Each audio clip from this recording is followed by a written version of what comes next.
इंसानों से नाराज ईश्वर आज पूरे गांव को तबाह करने आते हैं। लेकिन इंसानों की काफी मिन्नतों के बाद ईश्वर उनके सामने एक शर्त रखते हैं, लेकिन उस शर्त को पूरा नहीं किया गया तो वो अपनी वाटर पावर से उनके टाउन को नष्ट कर देगा। असल में ये आइलैंड समुद्र के चारों ओर से घिरा हुआ था। इस टाउन पर सभी लोग एक साथ रहा करते थे, चाहे वो इंसान हो या जानवर। लेकिन एक दिन उन्होंने ज्यूस देवता की सबसे बड़ी मूर्ति बना दी। ये मूर्ति बनने से ज्यूस तो बहुत खुश थे, लेकिन उनका भाई जो पोसाइडन है वो बहुत नाराज थे, क्योंकि उन्हीं के बदौलत ये आइलैंड अब तक बीच समंदर में टिका हुआ था। ज्यूस की इतनी खुशी से पोसाइडन गुस्सा होकर वहाँ से चला जाता है और अपना भयानक अवतार लेकर उस टाउन की ओर आता है और उन्हें धमकी के साथ सिर्फ 7 दिनों के अंदर अपनी मूर्ति बनाने के लिए कहते हैं और साथ में सोने का त्रिशूल भी। जलदेव सुनामी की एक दीवार बनाते हैं और अगर टाउन के लोग समय के मुताबिक उसकी मूर्ति नहीं बना सके तो जलदेव पूरे टाउन को अपनी बनाई हुई सुनामी की दीवार से डुबाकर नष्ट कर देगा।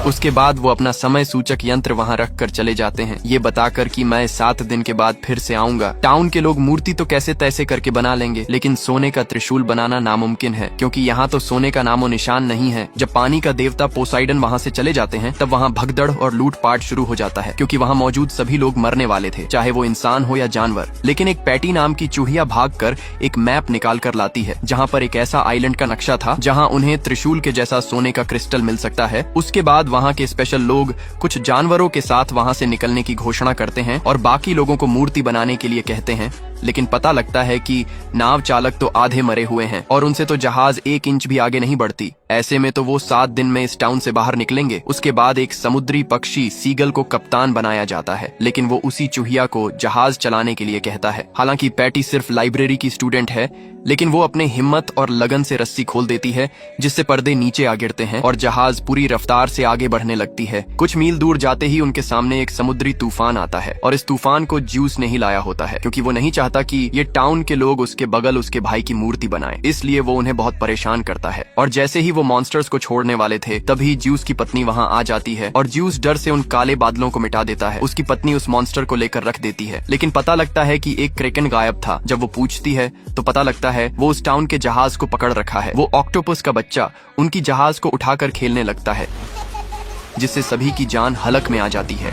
और जब बच्चे को छींक आती है तो उनकी शिप हरी भरी हो जाती है। उसके बाद एक बिल्ला मजबूरी में उस ऑक्टो के बच्चे के कानों के छेद के पास जाने की कोशिश करता है, लेकिन वो गलत छेद तक पहुंच जाता है। हालांकि वो उससे बच जाता है और उसके कानों तक पहुंचकर उसे लोरी सुनाने लगता है और जल्द ही वो ऑक्टो का बच्चा सो जाता है, जिससे सभी की जान बच जाती है। लेकिन जैसे ही वो जहाज पर पहुंचता है वैसे ही उस ऑक्टो के हरे नक्कू में गिर जाता है और जब उठता है तो कप्तान सीगल के ऊपर उल्टी कर देता है।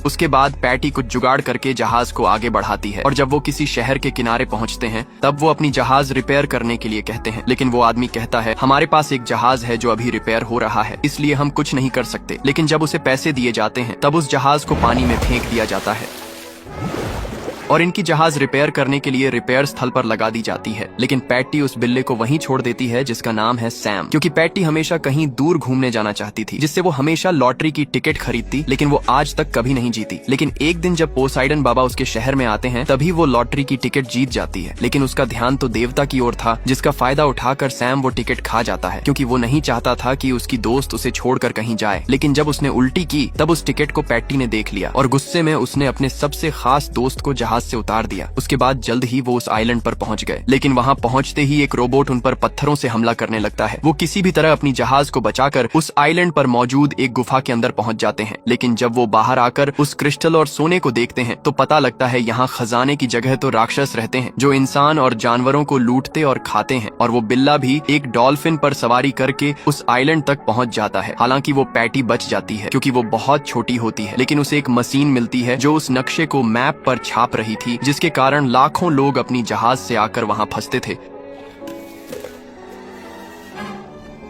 उसके बाद सैम को 2 चूहे और मिले जो फीमेल थी। हालांकि वो सैम से बहुत डर रही थी। सैम उसे यकीन दिलाता है कि वो उसके साथ कुछ नहीं करेगा, क्योंकि उसकी भी एक दोस्त है जो उसी के प्रजाति की है। उसके बाद वो सैम को अपने दोस्तों से मिलवाती है जो काफी बड़े स्कॉर्पियंस थे। फिर वो भी सैम को इस आइलैंड की सच्चाई दिखाते हुए बताते हैं कि कैसे इंसानों को यहाँ तक बुलाया जाता है और सभी को मार दिया जाता है। उसके बाद सैम उन चूहों को लेकर अपनी दोस्त को बचाने के लिए उनके टाउन में चला जाता है, जहाँ वो 2 सिर वाले डायनासोर से बच रहे थे। लेकिन जब उसके सर पर भारी चीज गिरती है तो उनका सर कट जाता है, लेकिन उससे 4 सर और आ जाते हैं, जिससे सैम उसे रोककर पैटी को वहाँ से निकाल देता है, लेकिन वो खुद फंस जाता है। उसके बाद हम उस टाउन के लोगों को देखते हैं जहाँ सभी उस मूर्ति को बनाते हुए थक जाते हैं, लेकिन उनमें से एक चूहा उनकी ये हालत देख अपने साथियों को छोड़कर इंसानों को पीने का पानी देने लगता है। इंसान को यकीन नहीं होता कि ये चूहा उनकी मदद कर रहा है, जिसे देख सारे चूहे सभी इंसानों को पानी देने में लग जाते हैं। कहते हैं कि बदलाव लाने के लिए एक की ही जरूरत पड़ती है। उसके बाद आती है सीगल की बारी, जो सभी सीगल मिलकर सभी काम करने वाले लोगों को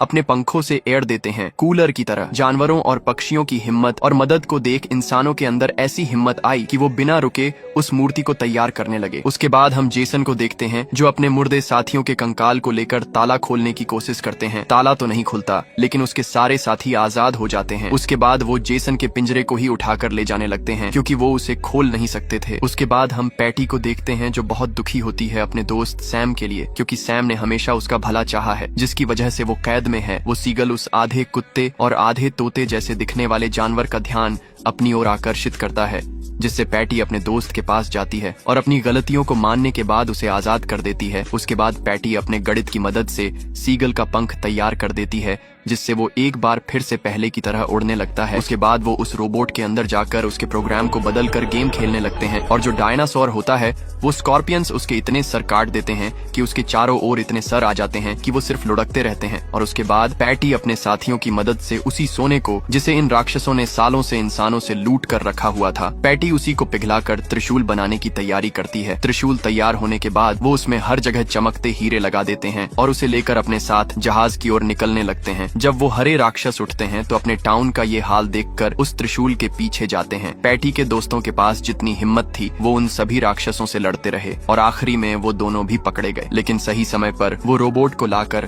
सभी राक्षसों को कुचलने लगे, जिससे सभी राक्षस वहाँ से भागने लगे। लेकिन उनका जो लीडर था उसने हार नहीं मानी और वो जाकर रोबोट में बैठ गया। लेकिन उसे पता लगा कि रोबोट का फिर से प्रोग्राम बदल दिया गया है, जिसमें वो एक पत्थर हवा में उछालेगा और खुद को नष्ट कर लेगा। नतीजा भी यही होता है। लेकिन वो फिर से उनकी जहाज पर आकर सभी चीजों को अपनी ताकत से तोड़ने लगता है, जिससे दोनों स्कॉर्पियंस शील्ड को उसकी ओर फेंकते हैं। राक्षस को लगता है इससे तो उसको एक खरोच तक नहीं आई, लेकिन वो गलत होता है। आखिरी में उस शील्ड को फेंकते हैं जो सूरज की रोशनी में लगता है, जिसके सहारे वो रोशनी एक दूसरे शील्ड से होकर उस राक्षस के ऊपर जा पड़ती है और वो वहीं एक पेड़ में बदल जाता है, क्योंकि ये राक्षस कभी भी सूरज की रोशनी में नहीं जा सकते और इसी वजह इस आइलैंड पर काफी ज्यादा राक्षस पेड़ में बदल चुके हैं। उसके बाद ही वो उस आइलैंड को छोड़कर अपने दोस्तों को अलविदा बोलकर निकल जाते हैं। लेकिन ये 7वां दिन होता है, यानी कि आखिरी दिन,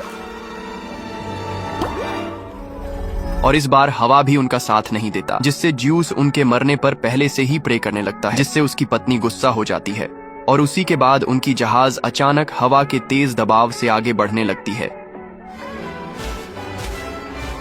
पता लगता है कि ज्यूस अपनी पत्नी के डर से फूंक मारकर उनकी मदद कर रहा है, लेकिन यहाँ पोसाइडन का दिया हुआ समय समाप्त हो जाता है। टाउन के लोगों ने मूर्ति तो बना दिया था जानवरों और पक्षियों की मदद से, लेकिन त्रिशूल अब तक लगा नहीं था। जैसे ही पोसाइडन बाबा अपने सुनामी की दीवार से उन्हें खत्म करने जाते हैं, तभी उन्हें शंख की आवाज सुनाई देती है। जल्द ही वो जहाज टाउन में पहुंच जाता है और पोसाइडन उस त्रिशूल को उठाकर अपनी मूर्ति के साथ उसे फिट कर देता है। अब टाउन के लोगों की जान बच जाती है और साथ में उनका सुंदर टाउन भी।